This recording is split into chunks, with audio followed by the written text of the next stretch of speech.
Hello, this is an abbreviated screencast to accompany the Technology Tuesdays presentation, Apple iPads in the Classroom. My name is James Moore, and some of this presentation was created in the iPad version of Keynote. The iPad is not a laptop. This is something that's very important to remember because otherwise working with the iPad will be very frustrating. There's a great poem by Stylus, which you can see on screen at the moment, Odiet Amo. Roughly translated, this explains my feelings about using the iPad initially. The translation of the poem is, "I hate and I love. Why do I do this? Perhaps you ask. I know not, but I feel it happening, and I am crucified." Well, the problem I had was there are certain ways of presenting material or working with files that I was used to on the laptop, and on the iPad it doesn't work quite the same way. There are things that you can't do. The stuff that you can do works very well. It's a great device, but there are certain limitations, so you need to be aware of those from the get-go. In terms of which model to consider using or purchasing, the iPad falls into one of two camps. It's either a Wi-Fi only device or it's a Wi-Fi and 3G. And by 3G I mean it's able to get on a cellular network, which allows you to access the internet and email whilst you're on the move, providing you have coverage. From my perspective, the 3G model isn't necessarily worth the extra price unless you definitely know you'll be traveling a lot and want to commit to the monthly access charges. There is a GPS unit as well, which is in the 3G model, but that is unlikely to be used that much. In terms of capacity, 16, 32 and 64 gigabytes. For those of you who will be traveling overseas, things can get a little bit expensive. What you can see on the screen is the current data costs from AT&T for international travelers. And you can see that it gets expensive. The cheapest plan works out at about $15 a month, but that goes up to around $200 a month. So when you're traveling overseas, it's crucial that you use the Wi-Fi network as much as possible. Using your 3G card may cost you a lot of money. If you're tempted to swap out the SIM from your existing cell phone and put it into the iPad, you may be disappointed. The iPad uses a micro SIM. On the screen you can see an AT&T card. The larger red cutout is the size of a typical SIM card. The smaller red cutout is the size of the micro SIM. So the only way that you can use your existing SIM is if it's a micro SIM or if you trim it down to size. Now you can do this through automatic devices, or if you're very, very careful, using a butcher's block and a sharp knife, but I wouldn't advise going this route. Now the iPad does allow you to present in the classroom. There are three types of adapter that you can plug into your iPad, and this will allow you to connect to a television or a projector. So here are the three devices on screen. The one in the middle, the VGA adapter, is what you're most likely to use in the classroom because this allows you to connect to a VGA port on a standard adapter, on a standard projector or monitor. The AV cables will allow you to connect to a VCR or television. Now this creates a slight issue. Not every application on the iPad supports VGA Out, the ability to connect to one of those devices.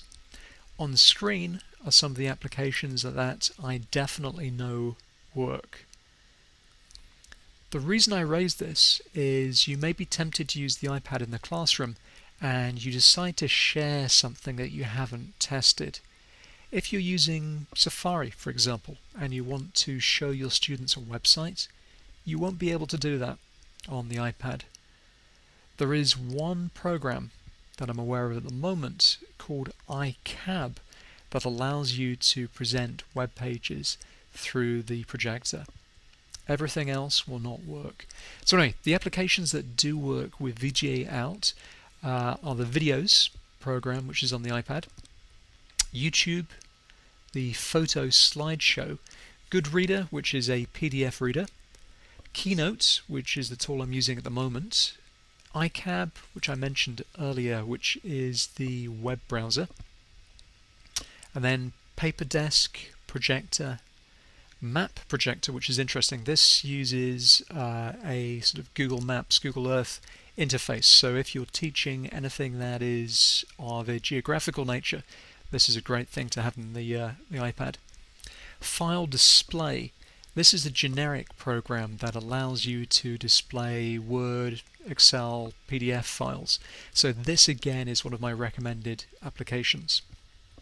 For those of you who may be using Netflix, this will present out through the VGA port, as will the basic iPod app on your iPad. In terms of email integration here at DePaul, this is currently unsupported, but there are instructions on DePaul's website that tell you how you can integrate your calendar, email, and contacts with the DePaul systems. As I said earlier, this is currently not supported, even though instructions are there. So if you decide to do this and things go horribly wrong, you may not get full support. However, I've been using these apps for a couple of months and I haven't encountered any problems. My suggestion would be just to integrate email, not contacts, not calendar. When you set up integration, your contacts and calendar will be wiped on your iPad, and whatever DePaul has within Outlook will overwrite those settings. Now, I suggested earlier that the Wi-Fi version of the iPad is probably a better bet than the 3G version. You can definitely connect to DePaul's wireless networks here. And if you go to wireless.depaul.edu and follow the instructions for the iPhone, this will allow you to get your iPad on the wireless network. There's more educational applications than I can talk comfortably about today, but if you go to the URL on the page at the moment, that will show you some of the educational applications that run on the iPad. There's a mixture of good stuff and truly awful stuff there to wade through. For those of you interested in research, you'll be pleased to know that the iPad supports EPUB and PDF. iBooks, which is the default ebook reader on the device, supports both those platforms, and the way that you move files onto your iPad is to drag them into iTunes and then sync your device. If you're using iWork Pages on the Mac, you can also export your files to EPUB and take them with you. Now we're seeing the publishers start to embrace the iPad. CourseSmart is one of those companies, and this has a dedicated application that resides on the iPad that allows students to purchase ebooks for a slightly cheaper price than the physical counterpart. And my feelings are we'll see this more commonly in the classroom. I think some students will prefer to carry one device around with them which contains all their textbooks. So look out for these in the classroom. From my perspective, this is what works on the iPad. These are the reasons to use one. The first one is the battery life is long. The nice thing is you can carry this device around during the day without having to worry about recharging. Typically I'm seeing about 10 to 12 hours of use, and this works very well for professors. It's also an instant on device. The nice thing is you can switch it on and it's working immediately. You don't have to wait for it to boot up in the same way that you might with your laptop or computer. It's eminently portable and usable, so this is a great reason to carry one around in the classroom. The other thing that I've been using more recently is the iPad as a secondary display. And there's two ways that you can do this. There's a program called Air Display, which allows you to use the iPad as an extended desktop with your laptop. So the nice thing here is if you're somebody who's used to having twin monitors and you're carrying your laptop around with you, you can use your iPad to extend the desktop and you have a larger working space. Of course, the other way that you could do this is you just use your iPad as a simple dumb reader.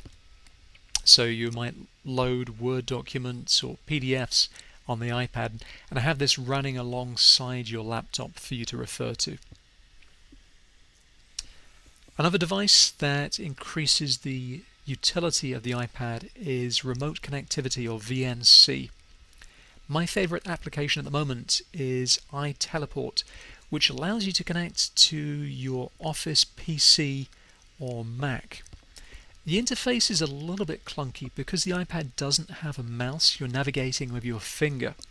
So right-hand mouse clicks, moving your mouse around the screen is a little bit harder, but this is a great application for those situations where you realize there's an important file on your Office machine that you need to email to yourself immediately. A little bit pricey, but worth checking out. But then there are things that don't work, and these are the reasons for my frustration with the iPad.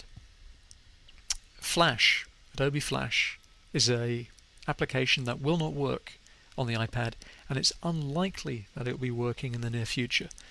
Unfortunately, a lot of the educational sites use Flash, so this I think is a serious deficiency. This makes things a lot harder as well when you want to demonstrate websites to your students.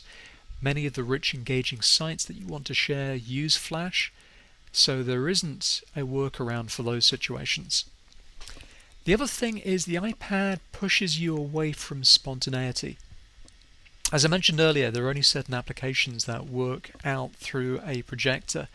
So this means you have to plan more carefully the things that you intend to share with your students. You have to be aware of which applications will allow you to share content and which won't. So when you get the random question from a student, it's harder to suddenly say, okay, I'm going to bring up a web page, or I'm going to bring up an application to show you the answer to this. So a laptop is definitely a more versatile device in the classroom. The other problem is the file system on the iPad is largely hidden. For those of you who are used to carrying a laptop and being able to plug in a flash drive and move files around, this again can be a little bit frustrating. And then lastly, I just want to suggest some accessories that might be of use to you as you use the iPad in the classroom. To begin with, using some form of video adapter. My suggestion would be to get the VGA adapter, but you could also use some of the AV cables. You may consider getting a stylus. The stylus will allow you to write or draw on the iPad screen more readily. The problem I have is I have yet to find an application that I think is great for sort of showing this type of information in the classroom. Typically these applications work, but they're a little bit jerky. They're not as smooth as they could be. But if you're intending to do something of that nature, using a stylus will make your life a little bit more comfortable. You can also consider getting a stand, and this way you can prop up your iPad next to your laptop or in the office. I'm using 12 South's Compass iPad stand, but you could also get a case with an integrated stand. The stock Apple case does this, but there's some interesting devices which will be appearing on the market shortly. One of them will have an integrated Bluetooth keyboard, so this will turn your iPad into almost a laptop, but a laptop without mouse input. The iPad camera kit will allow you to connect your camera to your iPad and automatically slurp down any photos you may have taken. There are two dongles. One of them is a USB device, the other one accepts an SD card. Interestingly, the USB device will allow you to connect some USB devices to your iPad. If you have a low-powered USB keyboard, it is possible to use this camera kit adapter to connect this to your iPad. But you're probably better off going with a Bluetooth keyboard. On the screen you can see the Mateus folding Bluetooth keyboard, which you can carry quite comfortably with you. An alternative is to go with Apple's stock Bluetooth keyboard, which is fairly lightweight and small. You can carry that around with you. Anyway, I hope this was of help to you, and good luck using iPads in the classroom.